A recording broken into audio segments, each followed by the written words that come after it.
asalaamaaleykum mbokki Sénégal asalaamaaleykum mbokki diaspora bi man la Barthélémy Diaz may dellu si waat tey ci les vidéos de Barthélémy Diaz l'officiel ñoo waxtaan si ak yéen mbokk yi ci réew mi ak ci ëllëgu réew mi lu ñuy njëkk a ñaawlu mooy taxawaayu président Macky Sall ak nguuram taxawaay boobu nag luñ ci namm ñoom mooy bañ a organiser élection le 23 janvier 2022 mais biiralaat wax ci dama ne président Macky Sall ak nguuram dañu fas yéenewul organiser élection locale le 23 janvier 2022 te duma waxantu élection jël date loolu du faram fàcce da nga bëgg a organiser élection ci date boobu signé tamit décret bu nga dul publier ci journal officiel boobu tamit daanaka du preuve que da nga bëgg a organiser élection le 23 janvier 2022 bu may njëkk a ñaawlu mbokk yi mooy président Macky Sall ak état du Sénégal ñu ngi violer lu ñuy woy la loi électorale loolu mooy organiser élection moom la ñuy woy le code électoral boobu lu mu wax mooy at bu nekk dañu nar a am lu ñuy woy révision des listes électorales te kooku c'est une révision permanente loolu article L39 du code électoral moo ko wax yokk ci nag nee na at bu nekk du 1er février au 31 juillet képp ku bëgg a bindu ci liste noonu nga mën a bindu ci liste de façon automatique ñoom ñoo ko def ñoo ko tey luñ ci namm ñoom mooy di pousse xale yi ñuy dem di wuti ay carte d'identité ci commissariat yi parce que amul commission de révision des listes parce que su ñu demee ci commissariat comme du commission de révision dañ leen di defaral ay carte d'identité bind ci kaw carte bi que ñoom binduwuñu ci kaw fichier bi wante lu xaw a doy waar mooy président Macky Sall man waxuma ko audit du fichier moo ko wax audit du fichier nee na ba ñu génnee ci élection président bu 2019 ba président Macky Sall dëppee kees ba tey moom président Macky Sall ak ministre de l'intérieur am dugal nañu ci fichier bi lu tollu ci 400 000 électeurs 400 000 électeurs ci période bu amul benn révision te ñoom ñoo xañ askanu Sénégal particulièrement primo votants yi ndaw ñi ñu xañ leen commission de révision des listes te loolu article L39 du code électoral moo ko wax te ça doit être des révisions permanentes lu ñuy ñaawlu ñun suñu taxawee ñoom tey ñun nee nañu ñoom toog nañ ñaari at mënuñu organiser révision des listes parce que nee nañu dafa amoon Covid dama ne Covid France organisé na élection locale Covid États-Unis organisé na élection présidentielle kon loolu mënul nekk benn prétexte te ci Covid boobu ñoom ñu ngi ci doon meeting di ci def ay tournée politique ak économique donc kooku dañ koy ñaawlu bu ci des tamit redécoupage bu ñu redécoupé dëkk bu mel ni Kër Massar ñu def ko tey dañ ko def ci ma tey parce que dafa am lu ñu ci namm te su kanamee naa leen may ngeen déglu président Macky Sall mu wax leen naka la ñuy saboter élection rax ci tamit dugal ci lu mel ni redécoupage wu gox parce que gox bu mel ni Kër Massar suñ ko redécoupé Kër Massar moo ëpp électeur que département de Rufisque lëmb 400 000 électeurs ñu ngi yeewu Kër Massar ça veut dire que am na 400 000 doomu Sénégal ñu yeewu Kër Massar ñoom ñëpp mënuñu dem élection tant que ñoom defuñu leen ay yeneen carte électeur mooy ñu rééditer leen ay d'autres cartes d'électeurs te kooku ba tey président Macky Sall waxagul kan la fas yéene def lu mel noonu moo tax mbokk yi dañ koy ñaawlu parce que démocratie ci li lépp a xaj Sénégal tey lu ñu namm ñun mooy changement pour mën a am foog mu ñu jaarale ko ci ay élection te nguur gi fas yéenewul organiser élection te kooku dañ koy ñaawlu lu nguur gi fas yéene organiser suñu jógulee taxaw tem te wane suñu bopp lu mu fas yéene organiser le 23 janvier 2022 mooy lu ñuy woowee une farce électorale mooy caaxaanu élection mais du élection te amul kenn ci ñun kuy nangu di dem ci élection te jotuñu ci fichier bi kenn ci ñun amul ci fichier bi te loi électorale bi lu mu wax dafa leer nee na ñuy organiser élection yi mooy waa Sénat ak ñuy compétir moo xam nguur gi wala opposition ñépp nar a bokk fichier boobu nag dañ ko nar a tamit gestu saytu ko mooy auditer ko ci même période boobu code électoral daf ñu may ñu am lu ñuy wooye période de contentieux mooy ñu bokkul ci fichier bi ñu mën leen seppi génn leen ak ñu mel noonu kon nag dama leen di ñaax rek ngeen déglu président Macky Sall mu wax leen naka nañuy dëppee keesu élection ak tamit naka nañuy saboter élection. Le découpage continue de belle. Depuis 2008, il y a eu une frénésie abusive du découpage administratif. Et ce découpage a permis au PDS justement de gagner les seules collectivités découpées. Donc, c'était là la trouvaille pour 2012.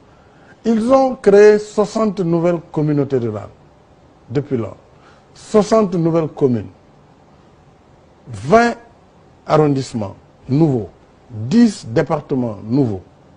Alors, le tout dans un méli-mélo indescriptible, sans tenir compte des impératifs qui doivent sous-tendre tout découpage administratif. Puisqu'ils n'ont pas pris le temps, simplement, de faire toutes les enquêtes sociologiques, économiques, politiques, etc., pour faire des arbitrages justes. Au-delà même de l'aspect politique, ce découpage est porteur de germes de violence pour les communautés décentralisées. Le découpage vient leur donner le prétexte de remettre en cause les électeurs qui avaient des cartes. Puisque dès lors que vous êtes dans une collectivité découpée, excusez-moi du terme, vous devez changer de carte d'électeur, puisque vous n'êtes plus dans la même circonscription administrative. Mais vous étiez... Et tout le monde sait, toute la gymnastique qui sera faite, les cartes de Djahao seront envoyées à Ranérou, et ainsi de suite. Les gens, au bout de 3, 4, 5 fois, ils vont se décourager. Et ils ne voteront pas. Le fichier, c'est le registre où on consigne les électeurs. Ce registre, après, il fait l'objet d'un traitement pour dessiner une carte électorale, c'est-à-dire pour redistribuer ces électeurs dans l'espace national, territorialement. Ce travail est un travail essentiel et il doit être transparent. Pour cela, il faut d'abord que le territoire soit stable. Parce qu'on doit étaler la carte sur le territoire. Mais la carte elle-même, elle est mobile. Elle est à géométrie variable. Chaque jour, jusqu'à la veille des dépôts, on peut modifier. C'est ce qui est arrivé en 2009. Il y a eu des localités où personne ne connaissait même pas les limites, mais des communautés rurales. Tout le monde a vu et a vécu les blocages systématiques qui ont été opérés dans la délivrance des cartes nationales d'identité. C'est indéniable. Il y a un blocage volontaire pour ne pas amplifier et augmenter le fichier, puisque pour eux, tout ce qui est nouveau est suspect, surtout cette jeunesse qui dit partout il y en a marre. Donc, il faut éliminer ces nouveaux inscrits. Il y a des faits qui sont de nature à porter atteinte à la sincérité du scrutin. Ils nous ont surpris une fois, le 23 juin, parce que nous ne nous y attendions pas, mais maintenant je peux vous assurer que c'est fini, c'est terminé. kon nag mbokk yi ñoo àndandoo dégluwandoo président Macky Sall kon wax ji leer na ci seen xel yi dañuy laaj rek juróom-ñaari question la ñuy laaj président Macky Sall bu ci njëkk kan nga fas yéene publier décret 2021 moom mooy fixé datu élection yi da ngaa jël décret wante ba tey publier woo ko journal officiel te décret bu ñu publier wul journal officiel daanaka décret boobu amul benn validité ñaareelu question bi bu ñuy bëgg a poser président Macky Sall mooy kan nga fas yéene publier décret 2021 687 du 28 mai 2021 buy créer département au Kër Massar bu ci tegu kan nga fas yéene tamit publier décret 2021 687 du 28 mai 2021 buy définir limitu département yi nga xam ne ni ñu ngi ci moo xam Kër Massar moo xam Pikine moo xam Rufisque ak Guédiawaye parce que loolu yëpp dafa am solo parce que ci département yooyu ak ci gox yooyu dañu doon xoolaat carte yi réédité carte yooyu te tant que loolu amut mënuñu dem ci ay élection ensuite président Macky Sall kañ nga fas yéene am révision exceptionnelle des listes électorales parce que yow kese yow képp yow rek yow donc ak sa ministre de l'intérieur yéen daal xaw ma fan ngeen jaar wante ba ngeen dëppee kees ci élection président bu 2019 jot ngeen dugal ci fichier bi lu toll ci 400 000 électeurs xamuñu sax est-ce que ay doomu réew mi lañu kon nag loolu tegu leen ko ci benn yoon wante lu leen yoon santaane mooy yéen kañ ngeen fas yéene organiser révision exceptionnelle des listes ndax xale yi primo votants yi ñu mën a dem bindu ji. juróomeelu question bi mooy réédition des cartes d'électeurs pour département bu Kër Massar ak commune ñu ngi daal di redécouper kan nga fas yéene defaat carte yooyu ndax ñooñu mën a bokk ci fichier bi ñu mën a wote. juróom-benneel question bi mooy kañ nga fas yéene convoquer collège électoral bi mooy ne nga da ngay organiser élection wante kañ nga fas yéene convoquer collège électoral bi te loolu am na solo ci suñu xaar bu gàtt. bu ci tegu nag mooy kañ ngay fixer daanaka ci code électoral bi concertation pour ñu mën a toog ñu waxtaanee lu mel ni fixation du montant de la caution.